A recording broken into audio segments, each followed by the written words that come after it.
Oh, il y en a qui l'emporte. Sébastien Ernaud, la victoire des petits. Le quintet de ce dimanche 11 janvier, les amis. J'espère que tout le monde va bien, que vous avez la pêche, que vous êtes de bonne humeur et chanceux au jeu. Direction ensemble l'hippodrome de Vincennes et c'est la dernière chance pour se qualifier pour le prix d'Amérique. Direction le prix de Belgique en Réunion 1, course 4.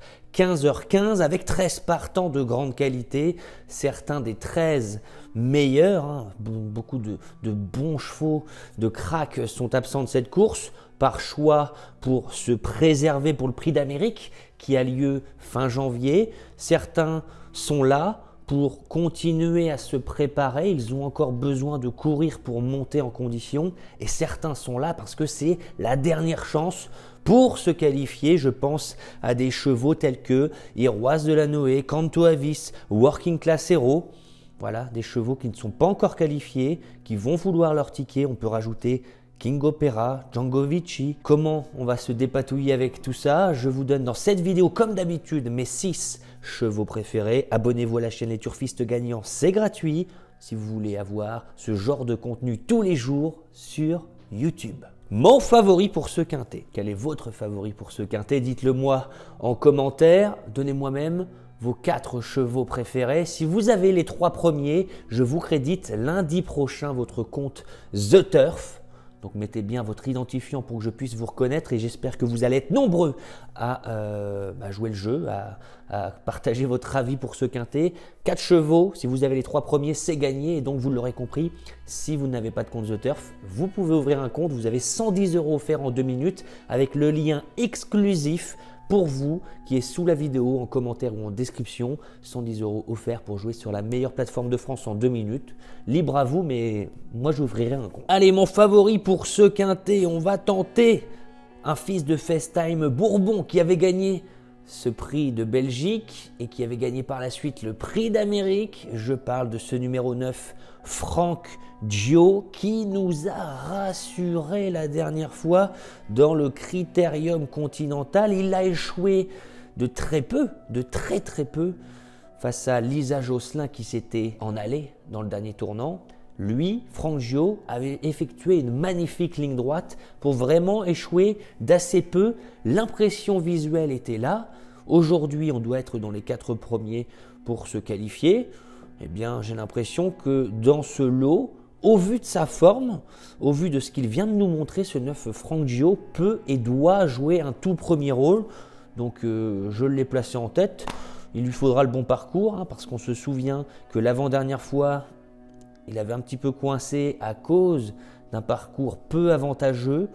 Pour autant, c'est un cheval qui est régulier, qui est vraiment en pleine forme si l'on en croit sa dernière ligne droite. Et donc, logiquement, je l'ai placé en tête. L'opposition directe, selon moi, je vais aller prendre un risque avec un cheval qui vient de décevoir la France entière. Il était très joué et à mi-course, il était déjà battu.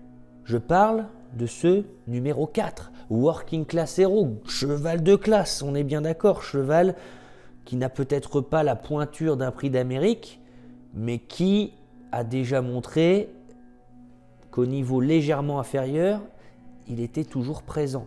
La dernière fois, je trouve que sa course n'est pas à prendre en compte. Elle est trop moyenne, trop nulle pour être exacte. Peut-être un jour sans, ça arrive, ça reste des chevaux, ça reste des animaux. Parfois nous, humains, eh bien, un jour on se lève, on est fatigué, on ne sait pas pourquoi. Pourtant on n'a pas fait la fête la veille, mais on est fatigué. C'est comme ça, les chevaux c'est pareil. Peut-être que la dernière fois, un jour sans, tout simplement.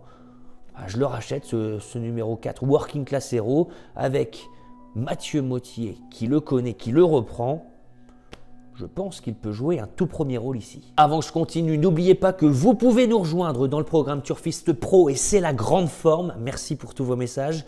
vous pouvez nous rejoindre. Le lien est sous la vidéo pour recevoir tous les matins dans votre boîte mail mes chevaux repérés. J'en donne pas 20, hein, j'en donne 3-4 par jour que moi je joue en simple placé. Depuis le début de l'année, c'est un truc de fou. Voilà, donc ceux qui sont curieux, venez nous rejoindre. Vous pouvez recevoir dans ce mail mes chevaux repérés, mais aussi l'analyse complète pour le quintet, les bruits d'écurie, les poulains à surveiller pour les échéances à venir. Donc voilà, venez nous rejoindre si ça vous plaît, si ça vous tente, si vous voulez mettre une pierre à l'édifice de cette chaîne, car c'est grâce à vous que cette chaîne, elle vit. Le lien est sous la vidéo, rejoindre le programme Turfis Pro. On enchaîne, on va tenter encore quelque chose avec ce 6.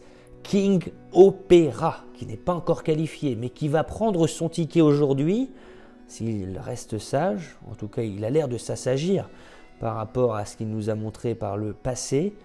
King Opera n'a pas encore son ticket pour l'Amérique, les amis. Pour autant, c'est l'occasion ou jamais, et de toute façon, c'est maintenant ou jamais. Le lot est à sa portée, ne vous inquiétez pas, le fait qu'il reste ferré n'est pas un problème, il est mieux comme ça. Il va être dans les 4 premiers, je l'espère. En tout cas, William Bijon n'a pas caché sa confiance, il espère se qualifier. Je pense qu'il peut terminer dans les 4 premiers. Et qui va venir arracher ce dernier ticket?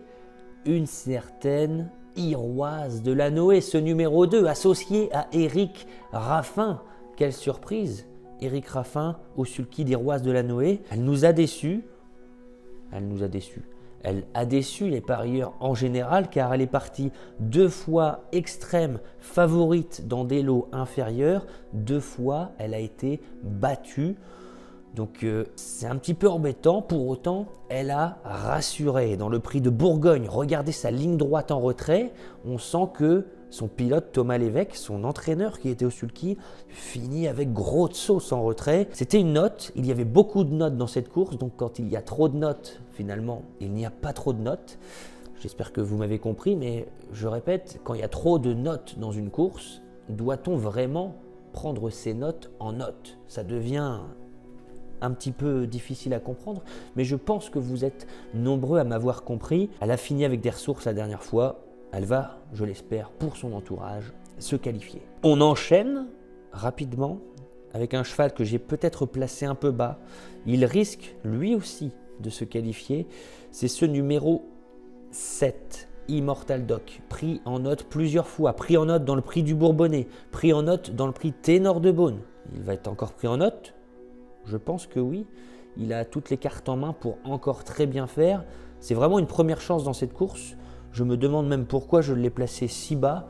Vous pouvez peut-être le remonter un peu sur votre ticket. Et puis, pour compléter ma sélection, eh bien, je vais aller vers le 8. J'aime le foot. C'est vraiment un coup de poker, mais on est déféré des 4. On s'est qualifié au courage dans le prix de Bretagne. On pense certainement que le prix d'Amérique, ça va être trop dur. Et on se dit qu'il est peut-être temps de prendre le meilleur chèque possible aujourd'hui. Voilà, en jouant une place dans le quintet, c'est pas impossible. Ce numéro 8, J'aime le foot, a déjà causé la surprise dans le prix de Bretagne. Il peut rééditer à très très belle cote. Je récapitule ma sélection, les amis, on part en tête avec le numéro 9, Franck Jo qui vient d'effectuer une magnifique ligne droite, je lui oppose. Le 4, Working Class Hero qu'il faut racheter, sa dernière course est trop moyenne pour être exact. On enchaîne avec le 6, King Opera, ne vous fiez pas au fait qu'il soit ferré, il est mieux comme ça. Et puis enfin, on va aller vers le 2, Iroise de Lanoë qui peut enfin se qualifier à l'issue d'un parcours limpide, sans embûche. Attention, ça reste une jument assez délicate. On enchaînera finalement avec le 7, Immortal Doc que j'ai peut-être placé un peu bas et le 8, J'aime le foot pour une énorme surprise en fin de combinaison. 9, 4, 6, 2, 7 et 8. Qu'en pensez-vous les amis? J'attends vos commentaires. Voilà, donc j'espère que cette vidéo vous a plu. Sur ce, je n'ai plus qu'à vous souhaiter vraiment beaucoup de chance au jeu et on se dit à plus tard. Ciao.